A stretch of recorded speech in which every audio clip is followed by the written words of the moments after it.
আচ্ছা ভাই, আপনি তো সাকিব খানের অনেক মুভি বানান, আপনি রোমান্টিক স্যাড সং বিভিন্ন ধরনের ইমোশনাল কিছু ডায়লগ দেন তো। শাকিব খান যখন প্রেমে পড়ে, নাইকি যখন তার সামনে থাকে, তখন ডায়লগটা এরকম হয়।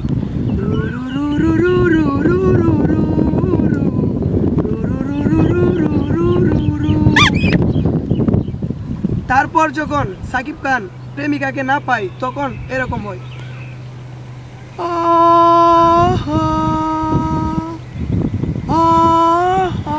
হে হে হে হে। যখন কোনো নায়িকাকে দেখে ক্রাশ খায়, তখন বাজনাটা এরকম হয়। হে হে হে হে হে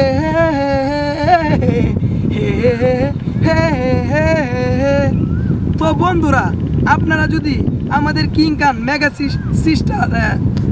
সুপারস্টার শাকিব খানের ছবি নতুন দেখতে চান বা ভালোবাসেন, তাহলে অবশ্যই আমাদের চ্যানেলের পাশে থাকবেন এবং আপনার সুন্দর হাতটি দিয়ে আমাদের এই ছোট্ট চ্যানেলটি সাবস্ক্রাইব করে দিবেন। আমরা সবসময় আপনাদেরকে নতুন নতুন বিনোদন দেওয়ার জন্য চেষ্টা করব। সবাই ভালো থাকবেন। আল্লাহ হাফেজ।